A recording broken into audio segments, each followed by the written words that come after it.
तो उप मुख्यमंत्री दिया कुमारी कल करेंगे विधानसभा में बजट पेश। कल सुबह 11 बजे विधानसभा में बजट पेश किया जाएगा। वित्त विभाग की बजट टीम के साथ आज फोटो भी साझा की है। बेहद महत्वपूर्ण तस्वीरें आपको दिखा रहे हैं और ये बजट की टीम है।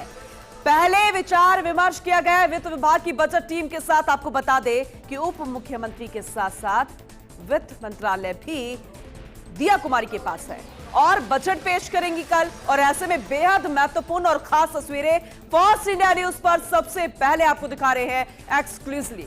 अब जरा सोचिए कितनी गंभीरता यहां पर है। काम लगातार जारी है, गंभीरता मुख्यमंत्री की तरफ से, उप मुख्यमंत्री की तरफ से। और ऐसे में जब वित्त विभाग की जिम्मेदारी ही कल बजट पेश करेंगी उप मुख्यमंत्री दिया कुमारी, तो उससे पहले जब बजट की टीम के साथ सारी चीजें हर एक तरीके से विचार विमर्श के साथ नोट डाउन हो गई है, बजट पूरे तरीके से रेडी, बस अब सबके सामने आना बाकी। और वो फर्स्ट इंडिया न्यूज एक्सक्लूसिवली आपको कल दिखाएगा, क्योंकि हमेशा फर्स्ट इंडिया न्यूज फर्स्ट रहता है और इसीलिए ये पहले तस्वीर जो सामने आई है फर्स्ट इंडिया न्यूज सबसे पहले आपको दिखा रहा है। बेहद महत्वपूर्ण, क्योंकि इंतजार पूरे प्रदेश की जनता को, वो इसलिए भी क्योंकि मुख्यमंत्री के रूप पर भजनलाल सरकार पहली बार पूर्ण बजट पेश करने वाली है। तो ऐसे में चाहे युवा हो या फिर किसान हो, बुजुर्ग हो या फिर किसान हो, वो इंतजार इस बात को लेकर कि कुछ खास जरूर होने वाला है। एसोसिएट एडिटर निर्मल तिवारी जी हमारे साथ जुड़ चुके हैं, ज्यादा जानकारी उनसे लेंगे। निर्मल जी, बहुत महत्वपूर्ण तस्वीर हम दिखा रहे हैं बजट टीम के साथ उप मुख्यमंत्री दिया कुमारी। कल का इंतजार किया जा रहा है, लेकिन उससे पहले का अपडेट जरा दीजिएगा। देखिए पूनम, अब प्रदेश जो है वो इलेक्शन मोड से बाहर आ चुका है। पहले विधानसभा चुनाव, उसके बाद लोकसभा चुनाव, तो तमाम जो चुनावी प्रक्रिया थी उसी में पूरा प्रदेश इस समय देख रहा था पिछले 6-8 महीने से। लेकिन अब चूंकि चुनावी मोड ऑफ हो चुका है और अब जनता के साथ जुड़ने की, जनता के हितों की बात करने की, प्रदेश को चलाने की, सरकार और शासन को चलाने की बारी है। तो इसलिए निश्चित तौर पर उसके लिए एक बजट की जरूरत होती है। और चूंकि जैसा सबको पता है, आपको भी पता है पूनम, कि इन्होंने सबसे पहले जो दिया कुमारी जब प्रदेश में सरकार का गठन हुआ तो उन्होंने लेखानुदान पेश किया था। और लेखानुदान सिर्फ 3 महीने के लिए था, यानी वित्त वर्ष की पहली तिमाही के लिए।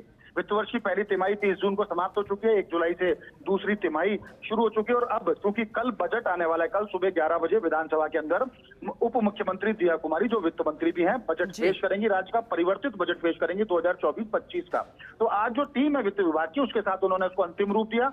इसमें अतिरिक्त मुख्य सचिव अखिल अरोड़ा, उनके साथ थे देवाशीष पृष्टि जो सचिव हैं वित्त बजट, वो उनके साथ थे कृष्णकांत पाठक, उनके साथ थे नरेश ठकराल, और ब्रजेश किशोर जो कि निदेशक वित्त बजट हैं, वो उनके साथ थे। उन्होंने आज तमाम जो बजट है उसको अंतिम रूप दे दिया। बजट पूरी तरह से तैयार है। बजट में क्या होगा ये पिटारा कल सुबह 11 बजे खुलेगा। लेकिन ये तय मानिए कि जो लेखानुदान के अंदर जिन योजनाओं को लाया गया था सरकार के द्वारा, खुद दिया कुमारी ने उस समय घोषणा की थी, उन योजनाओं को अब वर्ष भर के लिए आगे बढ़ाया जाएगा। यानी उनका वित्त पोषण किस तरह का होगा उसके लिए प्रावधान होंगे।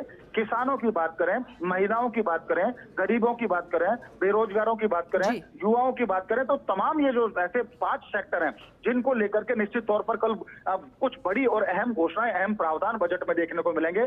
शिक्षा, स्वास्थ्य की बात करें, सड़क की बात करें, ये एक महत्वपूर्ण विषय है। नल बिजली की बात करें, ये बड़े महत्वपूर्ण विषय हैं जो सीधे जनता से जुड़े हुए, इनको लेकर के तमाम योजनाएं कल देखने को मिलेंगी। हालांकि चूंकि दोनों चुनाव हो चुके हैं, केंद्र में भी सरकार का गठन हो चुका है, राज्य में पहले ही सरकार का गठन हो चुका था, तो सरकार के पास इस तरह की कोई सियासी मजबूरी नहीं है कि बहुत ज्यादा लोग। जब नई सरकार बनती है तो उम्मीदें बहुत ज्यादा हो जाती है। लेखा अनुदान को लेकर भी था, लेकिन हर कोई जानता था कि सामने लोकसभा चुनाव है, उसके बाद जब पूर्ण बजट आएगा तब बहुत कुछ खास होगा। फिर चाहे पेट्रोल डीजल के वैट करने की बात हो या फिर और अन्य सुविधाएं, तो जरा ये भी, क्योंकि चर्चा तो हम लगातार कर ही रहे हैं, वो लगातार कर भी रहा है फर्स्ट इंडिया न्यूज, और सब कुछ अपडेट भी सबसे पहले बताएगा कि क्या कुछ खास रहेगा बजट में और क्या कुछ खास रहने वाला है। लेकिन फिर भी आपसे जान लेते हैं कि क्या खास हो सकता है, क्योंकि उम्मीद इस बात को लेकर, और एक खास शब्द बहुत ज्यादा मैटर कर रहा है इन दिनों। देखिए, मैंने जैसा कहा कि इस समय सरकार के पास कोई सियासी मजबूरी नहीं है कि बहुत ज्यादा लोक लुभावन बजट आए। अब बजट ऐसा आएगा जो व्यवहारिक होगा, उसको लोक लुभावन नहीं कहना चाहिए, उसको व्यवहारिक बजट कहना चाहिए।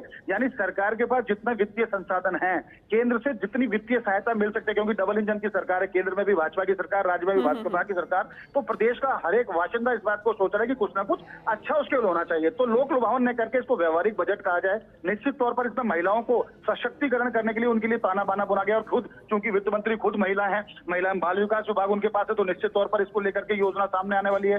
किसानों की बात थी, किसानों को सक्षम बनाने की बात थी, तो अभी जिस तरह से मुख्यमंत्री किसान सम्मान निधि केंद्र की तर्ज पर शुरू की है, अभी 650 करोड़ रुपए सरकार ने किसानों के खातों में ट्रांसफर किए, खुद मुख्यमंत्री हैं, तो निश्चित तौर पर किसान भी सोच रहे होंगे उनको और संबल मिलेगा, तो उनको इस रूप में मिलेगा कि जो अल्पकालीन फसली ऋण होता है ब्याज मुक्त, उसका दायरा बढ़ाया जाएगा। वो शायद इस बार 25,000 करोड़ से ज्यादा का हो सकता है, उसका प्रावधान उसमें देखने को मिलेगा।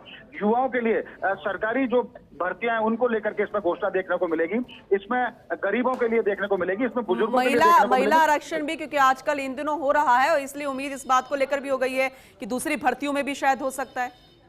निश्चित तौर पर देखिए, महिलाओं को जिस तरह से मुख्यमंत्री ने संबल प्रदान करने की बात करी, भजनलाल सरकार ने सीधे तौर पर, भजनलाल शर्मा सरकार ने साबित कर दिया था कि महिला सशक्तिकरण में पीछे नहीं हटेगी। यही कारण था कि महिला आरक्षण का दायरा भर्तियों में बढ़ाया गया और भर्तियों में भी देखने को मिल सकता है। नई भर्तियां आएंगी, नई योजनाएं सामने आएंगी और आप निश्चित तौर पर मानिए कि व्यवहारिक बजट इस रूप में भी होगा कि इस बजट का ताना बाना इस रूप में बुना जाएगा कि सरकार के पास वित्तीय संसाधन कितने हैं, कौन सी योजनाओं का वित्त पोषण करना बहुत ज्यादा जरूरी है, तो कुछ प्राथमिकताएं भी तय होंगी। वो प्राथमिकता इस रूप में हो सकती है जिस तरह से किसानों की बात है या गरीबों की बात है, महिलाओं की बात है, युवा और बेरोजगारों की बात है, उस दिशा में। और स्वास्थ्य, शिक्षा, सड़क, बिजली और पानी, इन पांचों पर फोकस रहने वाला है सरकार का। इनको लेकर पूरा ताना बाना बुना गया है।